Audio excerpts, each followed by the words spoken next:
السلام عليكم ورحمة الله وبركاته. الشمع هركفوني جرجرتو إيمان رمو هندي خيسنو بكجر تنتي سلام تانتي إسن رت هبوت إسنين جتّا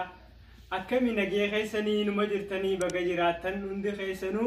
أكسما هردفتوتا هروسيتي ورتاتن جلتوما ور سبسكرايب نوغوتنيس ورن هردفتنو دينو جلتوما ورن channel خينا فارية تاتن سبسكرايب شير لايك يكنو غوتنين إسنين جا هندي خيسنو أكا ونين تقديس نو سبرة جيسوتي أكا والبرة دابنة والجرجارون سنينجا. السلام عليكم ورحمة الله وبركاته. أران تنا سايبة أجايباتين كودي سنيدي هذي جرا سايبة خياو جين ترتي غارين سنينجا.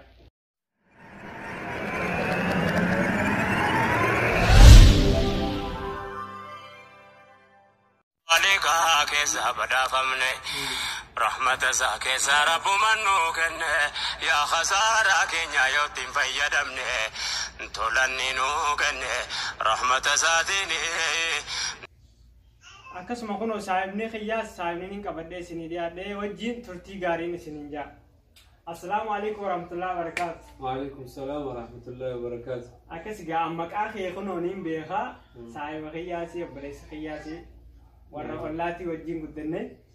akkasuma mee ana osoon ta'in hordoftoota haroosiitiif maqaa keetii fi biyya teetii fi kana hunda akka dhaamtu fiisinja. Galatoomii anilleen assalaamu alaykum wa rahmatullahi wa barakaatuh isininjaa hordoftootan haroosiitii akkasumas ani ijoollee haramaatiin dhaladhee guddadhee warra ilma sheekhaliyyiitii nanjaanii akkasii isinjaa. Akkasuma galatoomii kunoo maqaasaa isiniif himee jira warra haramaayaati Hamzaa Sheekh Aliyyi isininjee jira naaf inni ilmoo gandaati. Akkasuma Hamzaa bee waan takka takkaan gaafadha waa'ee qissaa yookaan seenaa takka irraa hin gaafadha waanuma dasna jeerra.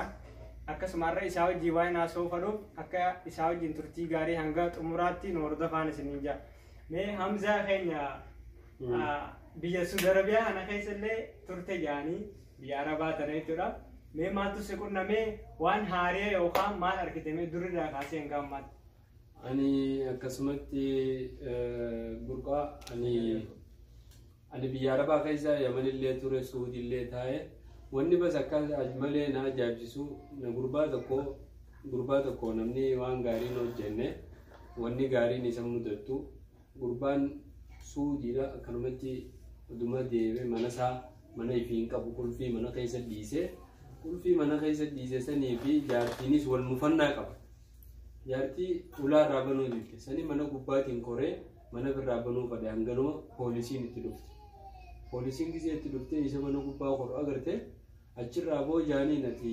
maali sulluma siifin nama sulluma si barbaachisaa jaan poolisichi nama hanjamu tokkorraa isaa manni mana isaa jara seeraatiin dhufee seenutti hin jiru. Inni mana kee qabulumaan seenta mana gubbaa gisee kortu mana kee hattuu fakkeessite qabanuma kee gisee gubbaan kortu akkam hattuu fakkaatte bara achirraa hattuu seegaa namtichi gisee karaa kanaan eenyuutti mana keessa jira jee gaafate. Sanii boo mana keessa jaartiin xiyyaas ni jirti haati xiyyaas hundinuu ni jira xiyya karaa bilbilaatiin itti manni biyya Arabaa kun akka biyya teenyaati miti. Inni bilbilaa fi dhiifama bilbilaa fi kana hunda irraanfatee deeme. Irraanfatee bilbila walaa waraqaan isaalleen eeyyamni biyyummaa inni dhaloota biyyaalleen isarra jiru walaa gorsa hundinuu. Sanii gisee ispaatallee gaafatan ispaatni xiyyaas qaamaan xiyyaas mana keessa jirti jeen waa takka irra hin jiru. Amma achirraa gisee amma namtitti jaartiin dhahee jaartiin biyya Arabaa waayii dhawanii kaameeraa jira. Kaameraan alas ilaalan waan jalasa mana keessa iyyuu namni keenyan beeku waan san akkasii waan akkasii jira warri biyya keessaafu biyya Arabaatii fi biyya alaa jiru ni beekanatti fakkaate waan akkasii sanii jira gama saniin gisee itti bilbilee isiinis akka mootummaan duuba jirtus ni agarti intalli ulaan irraa banii mootummaan namoota jira. Ati eenyu obboleessoo khalxaana goote malee mana sin beeku nan beektu khalxaana jettee bilbila irra cufatte. Uummanni poolisiitis qaboo maali? Namtitti mana kiyyeetti khalxaana siin jechu jiranii keeru hanganuu mucaan xiqqaan tokko deemaa dhufe. Mucaan warra ollaa saniiti. Ijoollee ollaa sanitti dhalattee achirraa mucaan gisee dhufu awoo mucaa poolisii kanatti mee akka manni kun mana kiyyatee itti himi jeen mucaan qaxab jeetuma isa kanatti daqiiqaa muraasaaf namticha laale gaafa inni kubbaan isaa gibbii isaa keessa buutu namtichi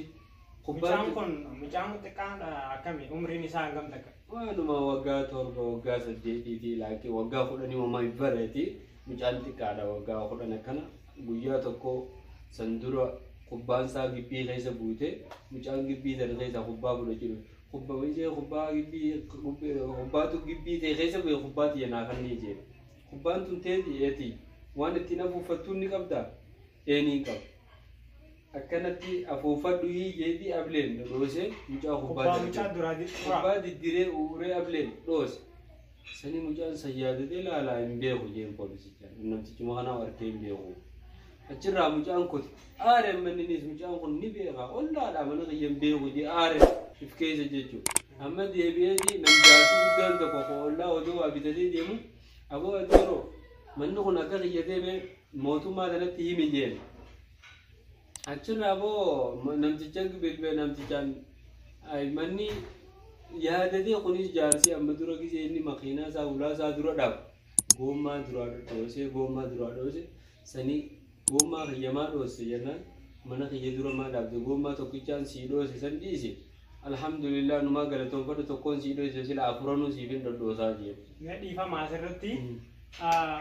jaarsi kun makiinaa mana isaa dura dhaabemoo isaan kun ollaadha gisee biyyittii tun makiinaan baay'eedha gaafa bakka isaa inninis mana isaa dura namni dhaabe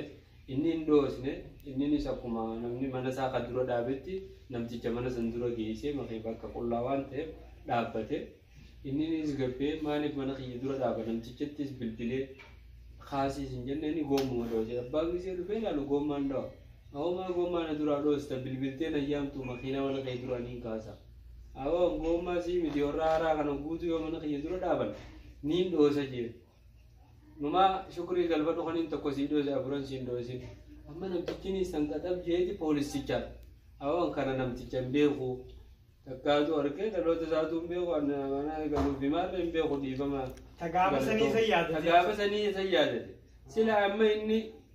gaafa san jaarsa sanitti akkas godhuu baatee mucaa sanitti akkas godhuu baate mucaan duraatu shaahida ni baaf akka inni manni mana isaa ta'e poolisii sanirraas haarijame mana isaa gale mana galuu baatees poolisii sun dhiise jechuudha amma qadiyyaa biraa seenee poolisiinis fuutee jaarsinis hin beeku jee kun hundi rakkina ollaa keetitti toloo oluu dhabuu ollaa kee ittiin yaanii walitti aarsuu waan hin taane irratti hojjechuu sila jaamtichi san akka kubbaan keessaa buutetti abilee isaa otoo hin cabsine khalitee fi nabiin keenya alayhi salaatu wassalaam ijoollee ni jaalata namni ijoollee jaalachuu waan bareedaadha jaalala ijoollee fi guddaa kee kabajuu daa'ima san mucaasa yeroo san kan iteef si gammadee beeki gaafa dhufu namtichi kun nama gaariidha manni isaallee mana isaa jijjee shaayida siiboo ture sii baay'aa ture laakiin akkasuma namni ollaa fiitti hamtuu yaaddan ollaa fiitti khayrii yaada nama guddaan zallamina ollaa keessan hin zallamina gaafa rakkatte olluma keessantu shaayida siibaa namni kun nama gaarii jee shaayida siibaa akkasii obboleeyyan islaamaa nu hordofaa seenaa gaggaarii waan hafees isinitti guuttadha seenaa gaggaarii nurraa arguuf teessan inshaallah yeroo yerootti nu hordofaa akkasiitiin akkasuma hamzaa keenya galatoomiin siin jaa warreen hordoftoota keenya taatanii hanga ammaan nu daawwattan galatoomaa isinii jenna warreen nun daawwatinis akka waliif daddabarsitanii sheer gootanii subscribe like akka nu gootanii maatii nu taatanii isinii jaa hundi keessanuu galatoomaa akkasuma seenaa waan adda addaa qissaa rasuulaa seenaa asaabaa kana hundaa'u jechuun seenaa oromoo teenyaa hayyootaa fi kana hundaa'u jechuun ilaa hanga ammaatti isiniif dhiyeessina inshaallah diraamaalee sheekoo waan adda addaa hibboo fi maqmaaqsaa fi waan adda addaa isiniif inshaallah isinii qopheessinee isinii dhiyaannee jirra hanga xumuraatti nu hordofaa amma sagantaa tanaaf inshaallah guyyaa biraatiif ammoo waan takka diraamaalee waan adda addaa isiniif dhiyeessina maxxansina inshaallah akka maatii nu taatanii oromoon hundinuu akka wal gargaartan warra yuutuubara qabu hundaafu istii waliif hin godhina subscribe walii godhaa xiqqaanis guddisa inshaallah dagatina guddaa warra guddatees ijoollee teenya warreen akka oobsaa teeknoo warreen akka yaasiin oroo ijoollee yaman jirtu faa hundi keenya ijoollee biyya alaa jirtu Awurooppaa fi Eeshiyaa hunda keessa warra jiran warra Oromiyaa keessa jiran akkanii fi cinaa dhaabbattanii ijoollee teenya san ol guddistan nuti warra amma kee kanallee akka nu guddistaniin isiniin jaa warreen hin hordofnellee warra YouTube warra hin qabne akka YouTube banattanii akka lammii biyya biraatti akka hordoftaniin isiniin jaa asumarratti seenaa teenya inshallah galatoomne goolamne jirraati wassalamu alaikum warahmatullahi wabarakatuh galatoomne hamza galatoomne